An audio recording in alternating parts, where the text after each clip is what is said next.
ഇന്ന് തന്നെ ഡൗൺലോഡ് ചെയ്യൂ. കാണൂ നിങ്ങളുടെ ഫേവറേറ്റ് ഷോസ്. തെരുവിൽ കിടന്നവള് ചത്താലെന്താ കരഞ്ഞാലെന്താ?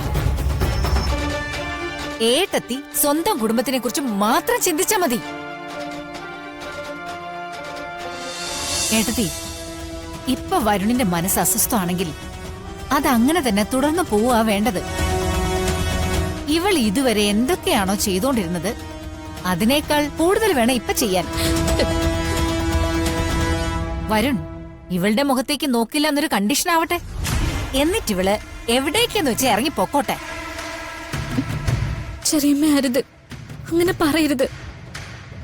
ഓ, അതിന്റെ അർത്ഥം വരുണിനെ പിരിയാൻ നിനക്ക് പറ്റില്ല എന്നല്ലേ? ഞങ്ങളീ പറയുന്നതൊക്കെ നീ ഒരു ചെവിയിലൂടെ കേട്ട് മറു ചെവിയിലൂടെ കളയുന്നു എന്നല്ലേ? അങ്ങനെയല്ല. ഡീ, നീ നിന്റെ അനിയത്തിക്ക് വേണ്ടി ചെയ്യുന്ന ത്യാഗമായത്. നിന്നെ വളർത്തി വലുതാക്കിയവർക്ക് വേണ്ടി ചെയ്യുന്ന പുണ്യമായത്.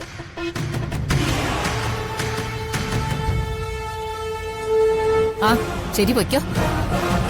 ഞങ്ങൾ പറയുന്നത് പോലെ അങ്ങോട്ട് ചെയ്യുക. അല്ലാതെ ഇടയ്ക്കിടയ്ക്ക് ഈ ചോദ്യങ്ങളൊക്കെ ചോദിച്ച് ഞങ്ങളെ ബുദ്ധിമുട്ടിക്കണ്ട. പോവാനല്ലേ പറഞ്ഞേ? പോവാൻ.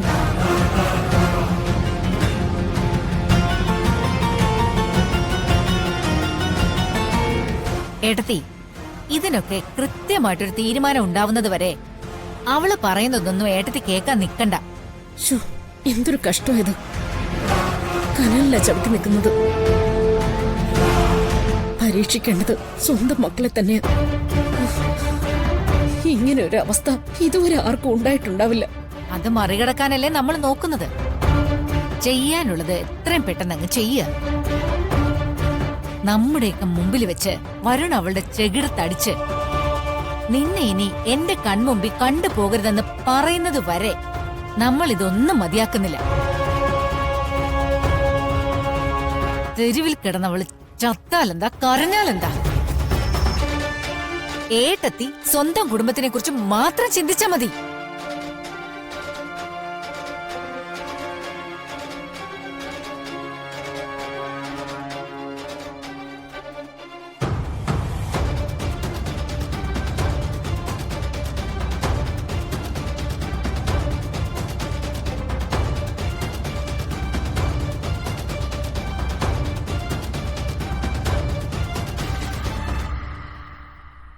മോനെ, മുത്തശ്ശി, ഓഫീസിൽ ശരിക്കും എന്താ ഉണ്ടായേ? വേറെ പ്രത്യേകിച്ച് എന്തുണ്ടാവാൻ? ഞാൻ തോറ്റു. എങ്ങനെ തോറ്റൂന്നാ എനിക്ക് അറിയേണ്ടത്. എന്നെ തോൽപ്പിച്ചു. എന്റെ മനസ്സ് എന്റെ കൈ നിന്നില്ല മുത്തശ്ശി.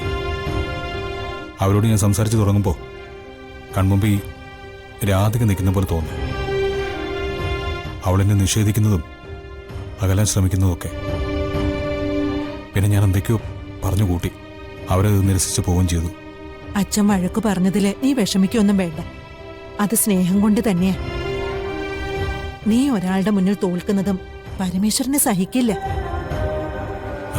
എനിക്കതറിയാം. ഞാൻ ഇനി ഓഫീസിൽ പോകുന്നില്ലെന്ന് വെച്ചാലോ? എന്നിട്ട് പഴയതുപോലെ വെറുതെ ചുറ്റിക്കറങ്ങാൻ എനിക്കിഷ്ടമുള്ള സ്ഥലത്തൊക്കെ പോയി. പണ്ടത്തെ പോലെയൊക്കെ നിനക്ക് പോവാൻ പറ്റൂ? പോയാ എത്ര ദൂരം, എത്ര സമയം? നീ അപ്പൊ തന്നെ തിരിച്ചു വരില്ലേടാ. അവൾ ഇവിടെ ഇല്ലേ? രാധികയോട് എനിക്കൊന്നും മനസ്സ് തുറന്ന് സംസാരിക്കാൻ പറ്റിയില്ല. ഏത് നേരവും അവളുടെ അടുത്ത് പത്മിനിയും ഉർവശിയും ഉണ്ട്. സമയം കിട്ടട്ടെ, മുത്തശ്ശി ചോദിക്കാം. അയാൾ എന്റെ മുമ്പിൽ നിന്ന് കടുത്ത വാക്കുകളൊക്കെ പറയുമ്പോഴും നിങ്ങൾ എന്ന് വിളിച്ച് സംസാരിക്കുമ്പോഴും എനിക്ക് സങ്കടം തോന്നിയത്. അങ്ങനെയൊക്കെ എന്റെ മുഖത്ത് നോക്കി പറയണമെങ്കിൽ അയാൾ എത്രമാത്രം കഷ്ടപ്പെട്ടിട്ടുണ്ടോ? കുരുക്കിലാണ്, അതുറപ്പാ. ആ കുരുക്ക് അയാളെ ഇല്ലാതാക്കുന്നുള്ള പേടിയുണ്ട്. ആൾക്കാരെ എങ്ങനെയാടാ വേദന സഹിക്കുന്നേ? എല്ലാ വേദനയ്ക്കും അപ്പുറത്ത് നല്ലൊരു കാര്യം വരാനുണ്ടെന്നുള്ള പ്രതീക്ഷയില് അവളും അങ്ങനെ തന്നെയായിരിക്കും. എത്ര കരഞ്ഞു വിളിച്ചാലും അവളുടെ ഭഗവാനും അവളുടെ ഭർത്താവും രണ്ടുപേരും അവളെ കൈവിടില്ല എന്നുള്ള വിശ്വാസം അവക്കുണ്ടായിരിക്കും. എന്നിട്ട് അതൊന്ന് തുറന്നു പറഞ്ഞിരുന്നെങ്കിൽ ഞാനിങ്ങനെ ഉരുകണ്ടല്ലോ. പോട്ടെ, കമ്പനി കാര്യങ്ങളൊക്കെ നന്നായിട്ട് നോക്കണം. നിന്റെ പെരുമാറ്റത്തില് ഒരു മാറ്റവും വരാൻ പാടില്ല. ഇപ്പൊ വേണ്ടത് അവക്ക് അല്പസമയം കൊടുക്കുക എന്നതാ. എന്റെ മോന് അതിന് സാധിക്കണം. ഉം. നീ ഇങ്ങനെ വിഷമിച്ചിരിക്കുന്നത് കാണാൻ ഒരു രസവും ഇല്ലടാ. മുത്തശ്ശിക്ക് നിന്നെ പഴയതുപോലെ കാണാനാ ഇഷ്ടം. പൊട്ടിച്ചിരിച്ചും പൊട്ടിത്തെറിച്ചും നടക്കുന്ന എന്റെ വരുണിന് എല്ലാം ശരിയാവൂടാ.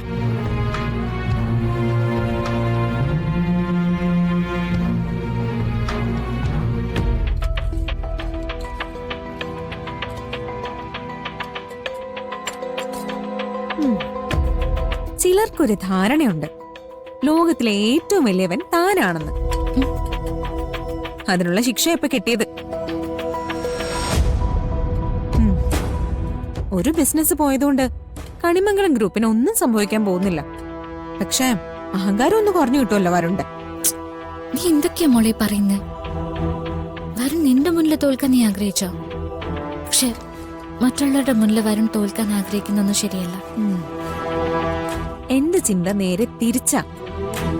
എന്നെ എതിർത്ത് സംസാരിക്കുന്ന ഒരാള് ലോകത്തിന്റെ മുഴുവൻ മുൻപിലും തോൽക്കണം. അനുഭവിക്കട്ടെ.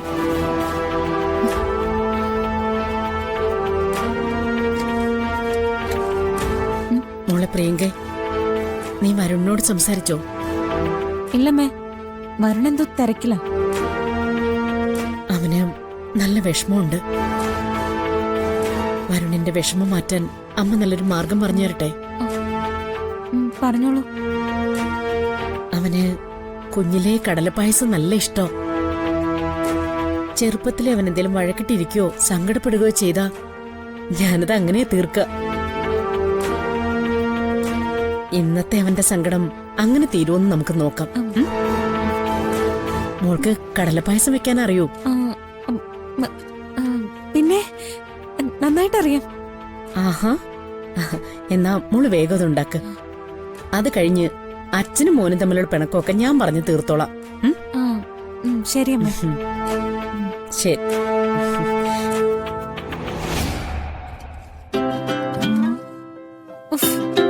ഓരോരോ ശീലങ്ങളും. പിണക്കം തീർക്കാൻ കടല പായസം. അമ്മമാർക്കല്ലേ കുഞ്ഞുങ്ങളുടെ മനസ്സ് നന്നായിട്ട് അറിയൂ. അമ്മയ്ക്കത് ഉറപ്പുണ്ടെങ്കിൽ നീ ഇത് ഉണ്ടാക്കി കൊടുക്ക്. ഉണ്ടാക്കി കൊടുക്കാന്ന് പറഞ്ഞാ എനിക്കത് അറിയണ്ടേ? പിന്നെ നീ അമ്മയോട് പറഞ്ഞതോ എനിക്കറിയാന്ന്. അതും ഇതുപോലും അറിയില്ല എന്ന് പറഞ്ഞാ അത് പിന്നെ മോശമല്ലേ ചേച്ചി? അതെ, ആരും കാണാതെ കുറച്ച് കടലപ്പായസം ഉണ്ടാക്കി തരാൻ പറ്റുമോ?